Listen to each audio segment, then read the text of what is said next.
তাহলে বেদাত কি, বেদাত কাকে বলে? এ কথাটি রাসূল সাল্লাল্লাহু আলাইহি সাল্লাম নিজেই বলে দিয়েছেন। হাদিস শরীফে ইরশাদ করা হয়েছে, মান আহদাসা ফি আমরিনা মা লাইসা মিনহু ফাহুয়া রাদ্দু। কেউ যদি আমাদের দিনের মধ্যে নতুন কিছু উদ্ভাবন করে তবে তা প্রত্যাখ্যান হবে। উপরোক্ত হাদিস থেকে স্পষ্টভাবে বোঝা যাচ্ছে যে বেদাতের সম্পর্ক দ্বীনি কার্যক্রমের সঙ্গে।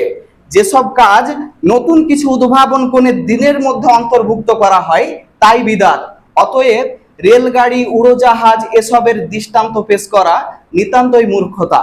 বলা বাহুল্য যে কোনোভাবেই তর্ক জুড়ে দিলেই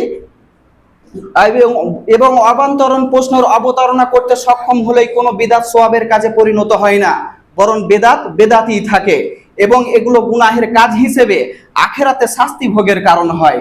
সম্মানিত উপস্থিতি, কেউ কেউ তাদের কর্মকাণ্ডকে বেদাত হিসেবে স্বীকার করলেও পরে তা হাসান নামে আখ্যা দিয়ে দায়মুক্ত হতে চায়।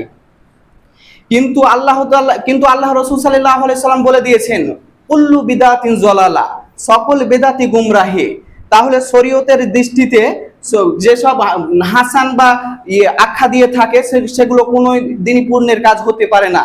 যদি বেদাত আসলেই পুণ্যের কাজ হতো তাহলে তো কোনো বেদাতই বেদাত থাকতো না, এবং রাসূল সাল্লাল্লাহু আলাইহি ওয়াসাল্লামের বাণী কুল্লু বিদাতিন জলালা, সকল বেদাতি গুমরাহি, এটাও তো অর্থহীন হয়ে যেত। সম্মানিত উপস্থিতি, বেদাতপন্থী লোকেদের মধ্যে কিছু দেখা যায় তারা দ্বিধাহীন চিত্রে বেদাতে লিপ্ত থাকে। এই ব্যাপারে তাদের দৃষ্টি আকর্ষণ করা হলে তারা বলতে থাকে যে এই কাজটি কোথায় নিষেধ করা হয়েছে বলুন। এটি একটি অযৌক্তিক প্রশ্ন। যেন যে কোনো কাজ কেউ যদি করে থাকেন সেটা শরীয়ত সম্মত কিনা তা জেনে নেওয়া তারই দায়িত্ব।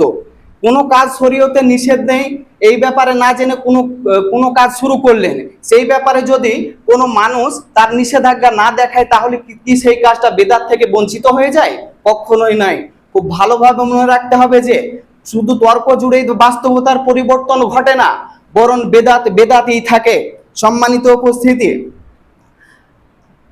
আমাদেরকে আল্লাহ তাআলার কাছ থেকে সওয়াবের কাজ নিতে হবে এবং বেদাতি কর্মকাণ্ডের কারণে নয়, বরং তা আযাব এবং শাস্তি ভোগ করতে হবে। রাসূল সাল্লাল্লাহু আলাইহি ওয়াসাল্লাম ও সাহাবায়ে কেরামের সামর্থ্য থাকা সত্ত্বেও যে কাজটি তারা কোনোদিন করেননি সেই কাজটি বেদাতপন্থী লোকেরা খুব আগ্রহের সঙ্গে করে থাকেন। অথচ রাসূল সাল্লাল্লাহু আলাইহি ওয়াসাল্লাম ও সাহাবায়ে কেরাম কাজটি করেননি, এটি এই কাজের নিষেধাজ্ঞার দলিল। রাসূল সাল্লাল্লাহু আলাইহি ওয়াসাল্লাম ঈদের দিন সূর্য উদিত হবার পর ঈদের নামাজের পূর্বে কোনো নামাজ পড়েননি। এটি মাসআলার দলিল যে ঈদের নামাজের পূর্বে কোনো নামাজ পড়া যাবে না। ঈদের আজানের নামাজের ব্যাপারে রাসূল সাল্লাল্লাহু আলাইহি সাল্লাম ও সাহাবাগণ কখনো আজান দেয়নি। এটি ঈদের নামাজের আজানের নিষেধাজ্ঞার দলিল। সম্মানিত উপস্থিতি, হিন্দুস্থানে এক শহরে ঈদের নামাজের আজান দেওয়া হলো। সাহাবী আলেমগণরা প্রতিবাদ করলে তারা বলতে লাগলো যে এই কাজ কোথায় নিষেধ করা হয়েছে তা আমাদের দেখিয়ে দিন।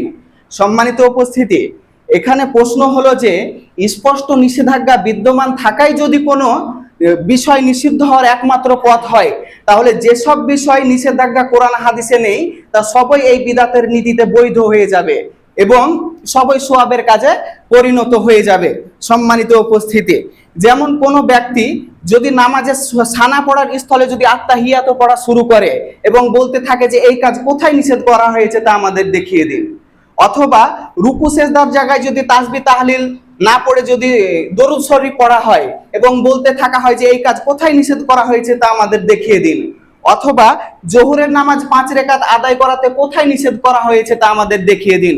সম্মানিত উপস্থিতি, এই ব্যক্তিকে এই কথাই বলা হবে যে তুমি আগে তোমার মস্তিষ্কের চিকিৎসা করে আসো, তারপর তোমার এই প্রশ্নের জবাব দেওয়া যাবে। সম্মানিত উপস্থিতি, মোট কথা হলো এরকম ভাবে যদি সব বিষয়কে শরীয়তের দৃষ্টিতে কোথায় নিষেধ আছে এরকম ভাবে দেখা হয় তাহলে অনেক বিষয় উদ্ভাবন বিষয় দিনের মধ্যে প্রবেশ করানো যাবে। মোট আসল কথা হলো অনেক বিষয় কোরআন হাদিসে নিষেধ করা হয়েছে এবং অনেক বিষয় কোরআন হাদিসে আদেশ করা হয়েছে, পাশাপাশি কিছু নীতিমালা চালু করা হয়েছে যার ভিত্তিতে পরবর্তী সময়ে নতুন কাজকর্মের যা জায়েজ না জায়েজ অনুকরণ করা সম্ভব। সম্মানিত উপস্থিতি, আল্লাহ তাআলা সূরা হুজরাতের মধ্যে বলছেন, ইয়া আইয়ুহাল্লাযীনা আমানু হে ইমানদারগণ, লা তুকদ্দিমু বাইনা ইয়াদাইল্লাহি ওয়া রাসূলিহি, কোন বিষয়ে আল্লাহ তার রাসূলের চেয়ে অগ্রগামী হয়েও না। আত্তাকুল্লাহ, আল্লাহকে ভয় করো। ইন্নাল্লাহা সামিউন আলিম, নিশ্চয়ই আল্লাহ তাআলা সব কিছু শোনেন এবং সব কিছু জানেন। সম্মানিত উপস্থিতি, এই আয়াতের সরাসরি অর্থ হলো আল্লাহ তার রাসূলের চেয়ে উগ্রগামী হও না, তাদের চেয়ে অ্যাডভান্স হও না, কিংবা বেশি বুঝতে চেও না। আল্লাহ তার রাসূলের কথাই ফাইনাল। ইসলাম শব্দের অর্থ হলো আত্মসমর্পণ করা এবং মুসলিম শব্দের অর্থ হলো আত্মসমর্পণকারী। কোনো ব্যক্তি ঈমান আনার অর্থ হলো সে আল্লাহর বিধান মাথা পেতে নিয়েছে, রাসূল সাল্লাল্লাহু আলাইহি ওয়াসাল্লামের সুন্নাতকে তার জীবনের পথরূপে গ্রহণ করেছে। নিজের ইচ্ছাধীন চলার বা আপন খায়েশ প্রকার করার কোনো সুযোগ এখানে নেই। সম্মানিত উপস্থিতি, কোরআনের জীবন দর্শন তার নিজের জীবন দর্শন, এটাই ঈমানের শাশ্বত দাবি। যে কোনো কাজ করার পূর্বে আমাদের দেখতে হবে সেই কাজে আল্লাহ তার রাসূলের নির্দেশনা কি, সেটি হালাল নাকি হারাম। কারণ যাবতীয় ক্ষেত্রে আল্লাহ তার রাসূলের বক্তব্যই শেষ কথা, মানুষের কোনো কথা এখানে গ্রহণযোগ্য নয়। সম্মানিত উপস্থিতি, এই আত্মসমর্পণ ও নিবেদন শুধু ব্যক্তি পর্যায়ে নয়, বরং সমাজ ও রাষ্ট্রের সকল পর্যায়ে কার্যকর। মুসনাদে আহমদ, জামিয়া তিরমিজি ও ইবনে মাজাহ সহিহ সনদে একটি হাদিস বর্ণিত হয়েছে, রাসূল সাল্লাল্লাহু আলাইহি ওয়াসাল্লাম মুআয ইবনে জাবালকে ইয়ামানের গভর্নর করে পাঠান। যাত্রার প্রাক্কালে রাসূল সাল্লাল্লাহু আলাইহি ওয়াসাল্লাম মুআযকে প্রশ্ন করলেন, হে মুআয, তুমি এমন এক জাতিগোষ্ঠীর কাছে প্রেরিত হচ্ছ যারা মদিনার ন্যায়পরায়ণ মুসলিম নয়, বরং তারা আহলে কিতাব অর্থাৎ ইহুদি খ্রিস্টান। তাদের মধ্যকার ফায়সালা আসলে তুমি কিভাবে সমস্যার সমাধান করবে? তখন মুআয বলছেন যে আল্লাহর কিতাব অনুসারে। রাসূল সাল্লাল্লাহু আলাইহি ওয়াসাল্লাম বলছেন, যদি আল্লাহর কিতাবে যথাযথ সমস্যার সমাধান না হয়, তখন মুআয বলছেন যে রাসূল সাল্লাল্লাহু আলাইহি ওয়াসাল্লামের সুন্নাতের সহযোগিতা নিব। রাসূল সাল্লাল্লাহু আলাইহি ওয়াসাল্লাম বলছেন যদি তাতেও কোনো সমস্যার সমাধান না হয়, তখন বলছেন যে নিজে ইজতিহাদ করব।